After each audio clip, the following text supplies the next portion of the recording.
In this lesson, we're going to begin by working with our customer table and looking at field properties. All right, let's get started. We're under Tables. Let's open up our customer table in Design mode. So again, you can either click on it and click on the Design button up here, or my personal preference, you can right-click and select Design View.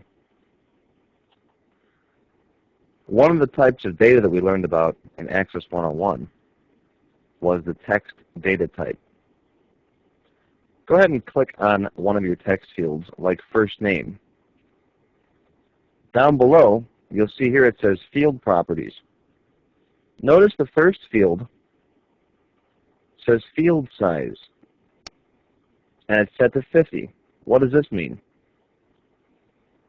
This means that for each first name field in your table, Access is reserving 50 characters of space for that first name. Now, I don't know about you, but personally, I don't know too many first names that are 50 characters long. Big deal, you say? Well, think about it.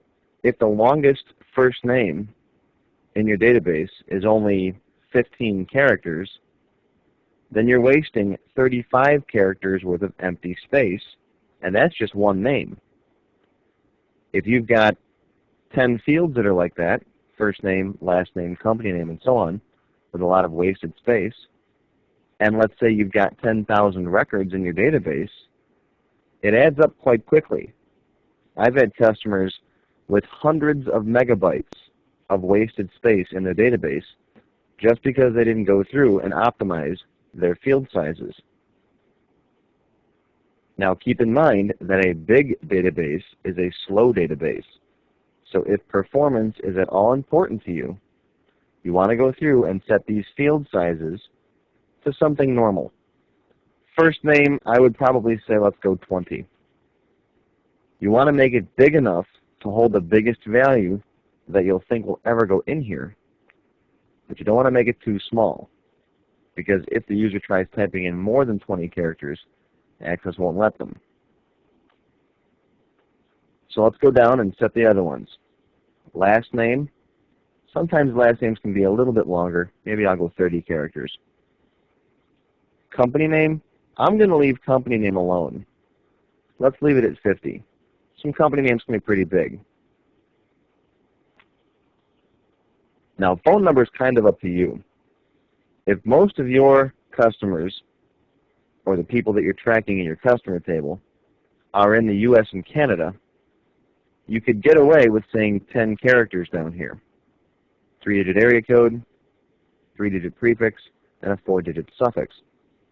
However, if you do any international business, this might not be appropriate. For the purposes of class, however, I'm going to leave this 10 right now, just so I can show you how we can set up input masks and formatting in a little while. So I'm going to assume that the majority of my customers are U.S. and Canadian customers and have 10-digit phone numbers. Let's also set the fax number to 10 digits. Address, I'd probably leave alone. Again, addresses can be pretty big.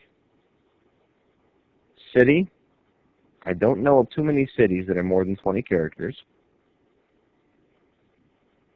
State, now again, this comes down to a question of where are your customers. Before I started the 599 CD project, 99.9% of all of my customers were not only in the United States, but they were here in New York. Since I started 599 CD, however, I've had customers from all over the world, so I've had to adjust my customer database to accommodate that. If your customers are all in the United States or Canada, you can get away with a 2-digit state. If not, if you have worldwide customers, you may not want to do this. Again, for the purposes of class, I'm going to assume U.S. and Canadian customers only. This will again allow me to show you some tricks later on. But please don't feel limited to what I'm doing in my database. My database is only for example, so I can teach you some lessons. If your real database needs bigger state fields, please by all means use a bigger state field. For zip, I'm going to set it to 6. That will allow me plenty of space for US and Canadian zip codes. Now another question I get asked all the time is, what about zip plus 4? Here in the United States we have a 5-digit zip code and an optional 4-digit zip plus 4 field. Personally, I recommend that you make the zip plus 4 field a second field. So actually insert another field in here in front of country and call it zip plus 4. I'm not going to do this in class right now, but if you want to do that, please feel free. Or you can also make your zip code field 9 digits long. But again, for class and for demonstration purposes, I'm going to leave it at 6.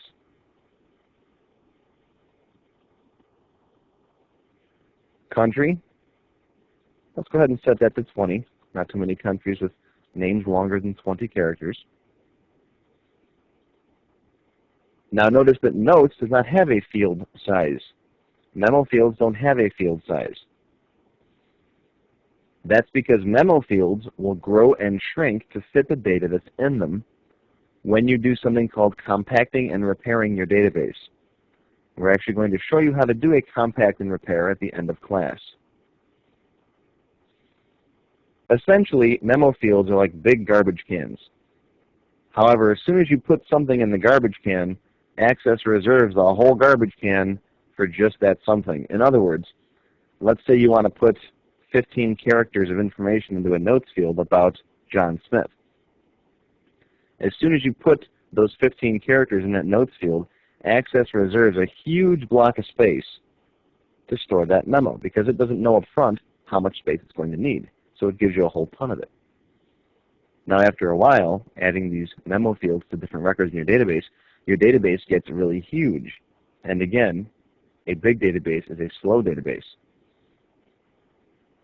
So what you can do is, once a week or once a month or so, you can do a special utility called compacting and repairing, and it'll compact your database. It'll squeeze out a lot of this empty space from your notes fields. It'll shrink the notes fields up to take exactly the amount of space that they need. Do you have to worry about all this right now?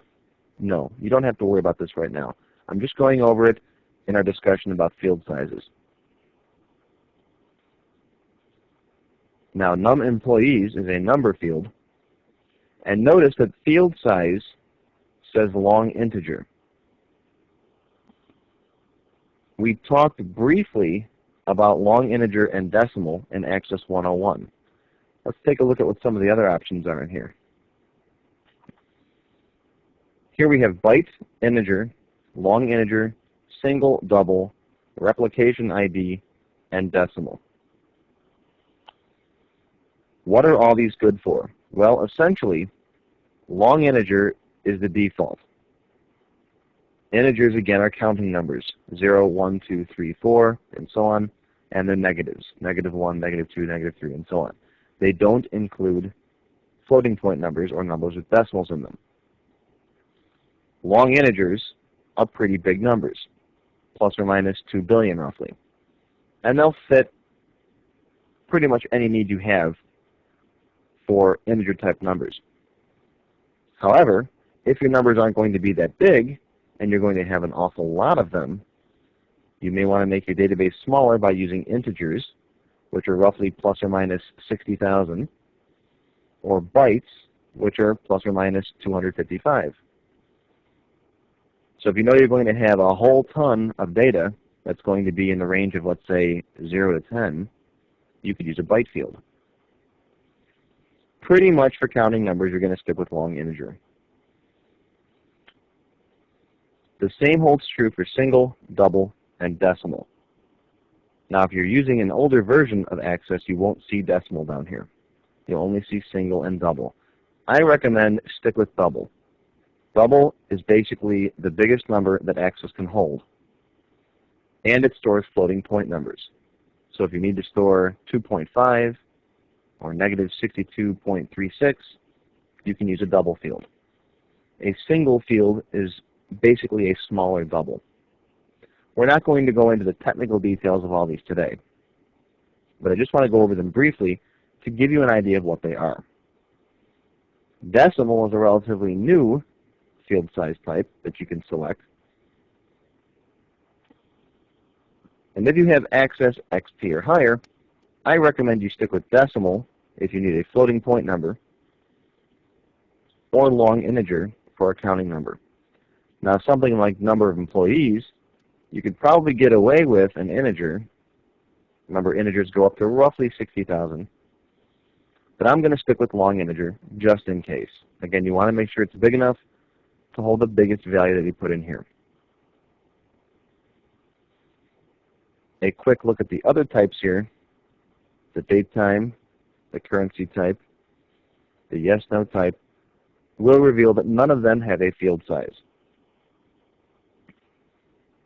And yes, one other thing that everyone always asks me, what is this replication ID?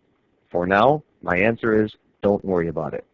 Replication IDs come into play with an advanced feature called database replication. You can take one database, make a copy of it, make changes to both, like one on your desktop, one on your laptop, and then reintegrate them back together again.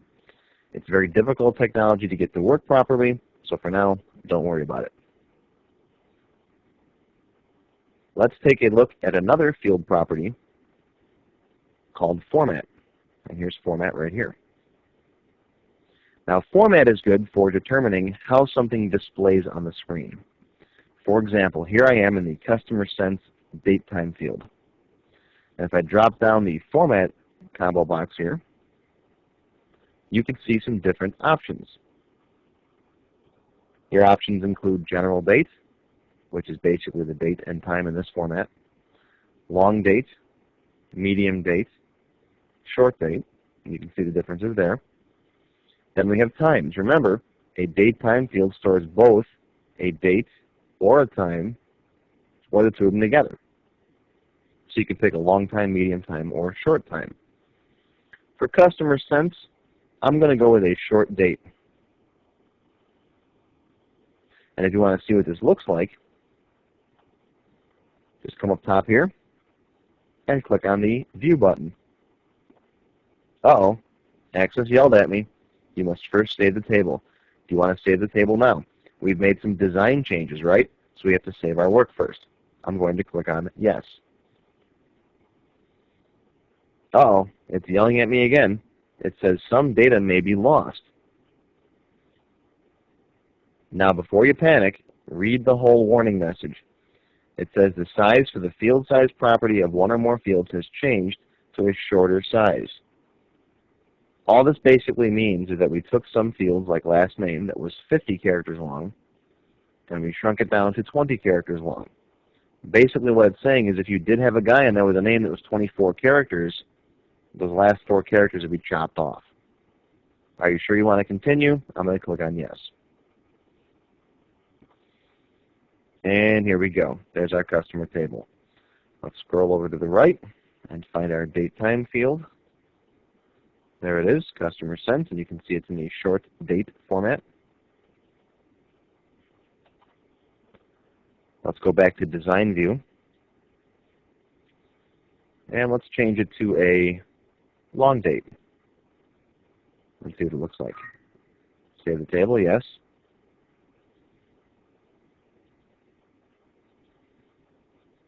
And there it is, Customer Sense.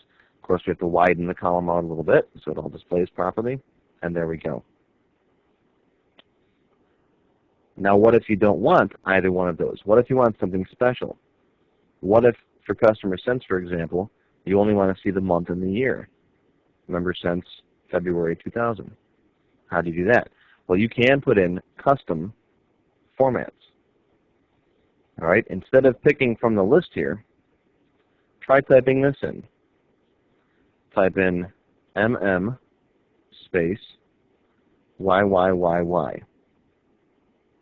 Can you guess what that's going to give me? Let's take a look. Save it. And go to Table View. And there it is. Month and year. Let's try something else. Here's what I like to use. YYYY-MM-DD. Your month date. Save it. And there we go. Year, month, day. Where am I getting these from? Well, there's a great resource at your fingertips. Click in here in the Format field here and hit F1 on your keyboard. That will load up Microsoft Access's help system. Here we are in Microsoft Access Help, and you can see over here on the right it opened up right to the Format property because that's where we were when we hit the F1 key. Now feel free to read through all of this later after class, but if you take a look down the list here, you'll see date-time data types, number and currency data types, text and memo data types, and yes-no data types. Let's click on date-time data types. And here once again it'll go through and give you a description. There's general date, there's long date, medium date, and so on. But if you keep scrolling down, here's a list of all the custom formats. Right? D, day of the month, 1 to 31, right? DD forces it to be 2 digits, so 0, 1 instead of just 1. 3Ds is the first 3 letters of the weekday, and so on. Right? 5Ds, same as the short date. W for day of the week, 1 through 7. WW is week of the year. And you can keep going. There's months, and quarters is Q, years, right? H for hour, N for minutes, because M is already taken, and so on.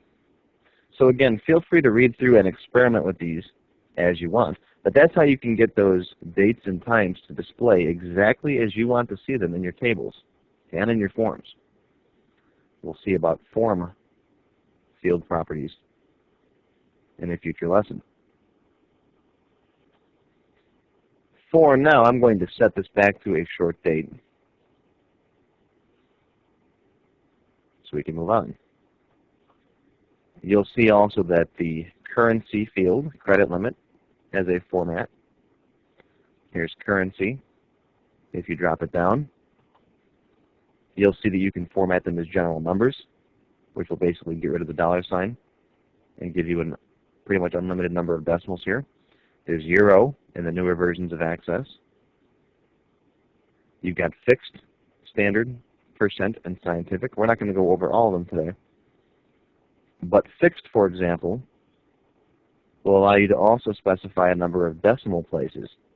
Now normally it's set to auto, but you can change this to like 3, and that'll force it to always show you 3 decimal places. For class, I'm going to set this back to currency and leave this at auto. But again, I just want to show you that the option is there. Our yes-no field, active, has a format that can be either yes or no, true or false, on or off. Those are pretty straightforward. Now let's go ahead and see what our data looks like with that format in place. Let's save our table and go to Data View. Let's scroll over here. And look, there's our phone number with the dashes.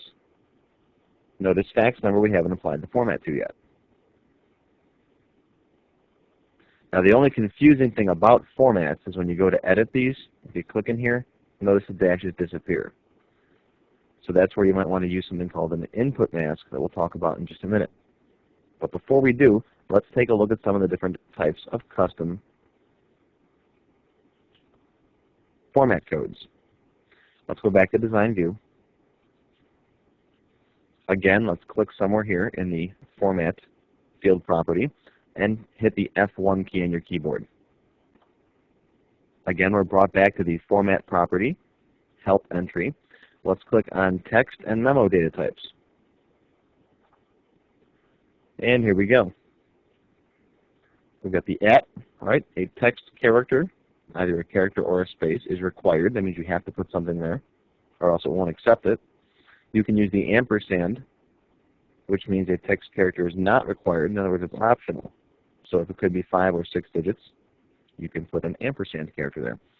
And these just simply force all the characters to be upper or lowercase. Now again, formats are nice for displaying data a certain way, but when it comes to actually working with the data in a table or a query or a form, sometimes formats can get in the way. Formats are really good on reports, and we'll see that in a future lesson. For now, let's actually get rid of that format code, and I want to show you how to use something even better. I want to show you how to use an input mask. Come down to the input mask property here, and type this in, 000-000-0000, and then come down here and click on a different field like caption. Notice that some backslashes are automatically inserted in there for you. Don't worry about those for now. Let's see what this does. Save your table, and go to Table View, and let's scroll over here and take a look. Now, our data looks the same way. It looks like it's got the dashes in place, but watch this. If I click to edit one of these, notice that the dashes stay put. Input masks are good for working with the data in a table or in a query or a form, and they actually shape the way the data is entered in. If I click down here on a field that doesn't have any numbers in it, notice what I get here. I actually get little underscores and the hyphen, so it kind of frames the data for the user to type it in. I can type in a phone number down here. So that's the value of an input mask. And again, if we take a look at the custom input mask codes, you'll see a bunch of different ones. Let's quickly take a look at it. Let's go back to Design View. Let's click on Input Mask and hit F1. Here's the help for the input mask property. Now there's some stuff in here you can skip. Skip over this first, second, third stuff. And just come down here to the characters. Here we go. Character 0, we've got digit 0 to 9. Entry is required, and the plus or minus signs are not allowed. That means if you put a 0 in there, you can only type in numbers, and you have to have all 10 numbers. 9s, on the other hand, do the same thing, but entry is not required. So if you're not sure whether the person is going to type in a 10-digit phone number or a 7-digit phone number, you can use 9s. Pound sign, digit or space, L, letters A to Z, and so on. And again, feel free to read through and experiment with these later after class if you want. Pretty much I always stick to 0s, 9s, maybe A's or L's. A's are letter or digit. Okay? Now while I'm on the topic of input masks, I'd like to also bring up the topic of the required property. The required property will allow you to set whether or not a specific field is required. For example, if you're in a call center and you want to make sure that your people type in phone numbers, you could set the required value equal to yes. However, I strongly recommend that you only use required when absolutely necessary, and here's why. If you have an employee who forgot to get the customer's phone number, or maybe isn't sure if they got the right phone number, rather than putting junk in your database just to get by the required field, you'd rather have them put in nothing. It's easier to go through a database and pull out all the records that are missing data than it is to go through record by record to find bogus data. Right? If the user forgot to get the phone number, what might they do? Type in all 5s or some bogus phone number. It's better to have no data than bad data. So again, use the required field property sparingly. The next property I'd like to talk about is default value. Let's come up here and find the state field. There it is.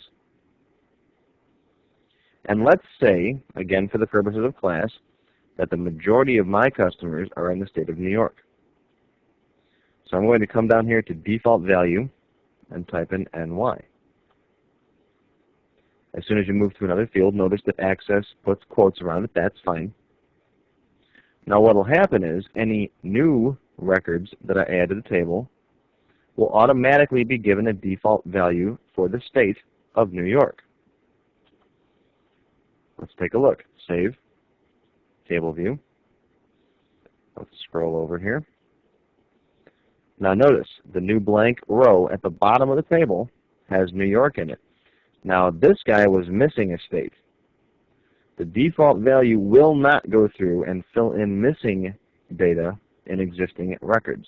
The default value will only come in for new records that you add. Let's also add a default credit limit. Let's click on credit limit and set the default value equal to 500. Let's say all new customers that we add to our database are going to, by default, be given a $500 credit limit. Can you change it? Absolutely.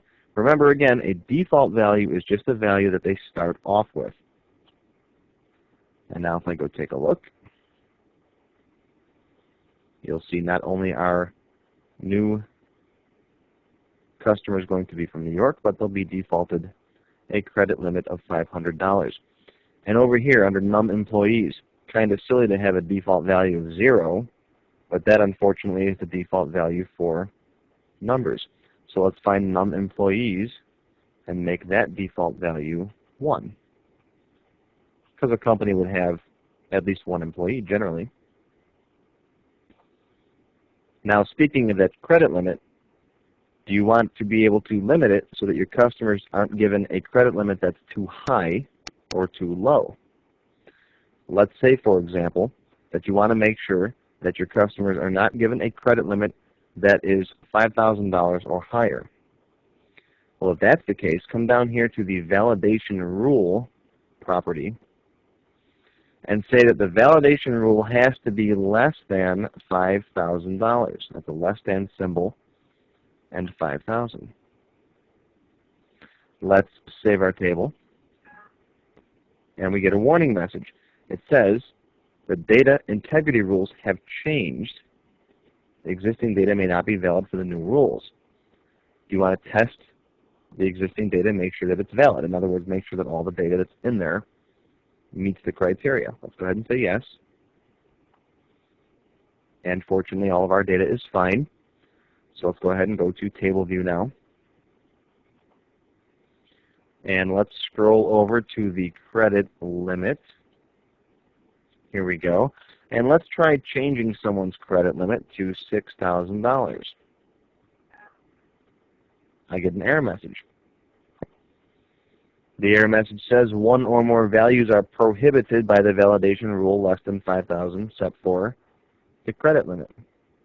Now that's not a very user-friendly warning, is it? So let's hit OK. And now notice if I try to click off, I can't get away from this field now until I cancel this or change it to something else. If you hit the escape key on your keyboard, it'll cancel that edit and put you back where you were. Or you can just type in a different value. Let's put in a more English-sounding warning message. That's what the validation text is for. And you can say the credit limit must be below $5,000. Save it. Now let's try that again. Let's find our credit limit field. And let's change one to $7,500. And we get yelled at, but this time it's in English. Credit limit must be below $5,000. And I'll cancel that as well.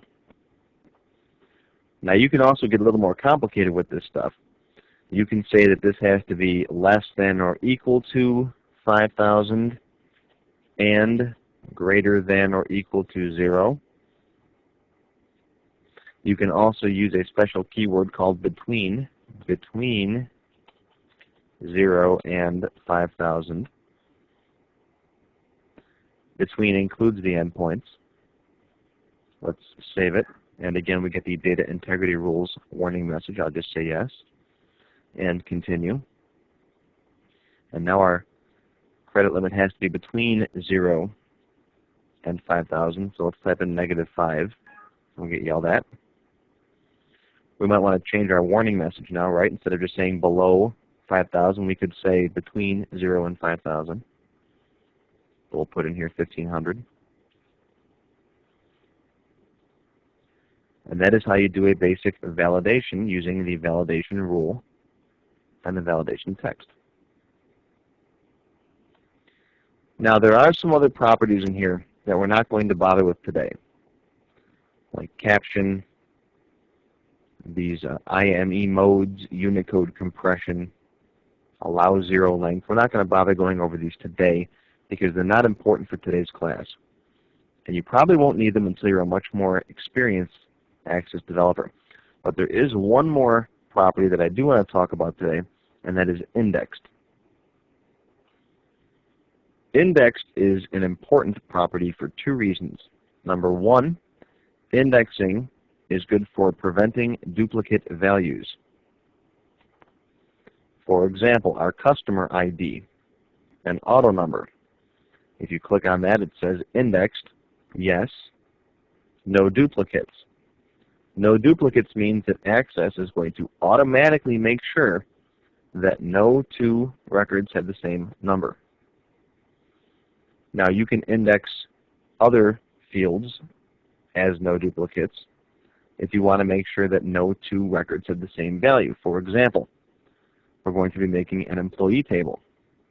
You might want to make sure that no two employees have the same Social Security number. Or, in my business, I track my local customers by their fax number, because generally, two businesses don't share the same fax number. So I have the fax number database field indexed, no duplicates.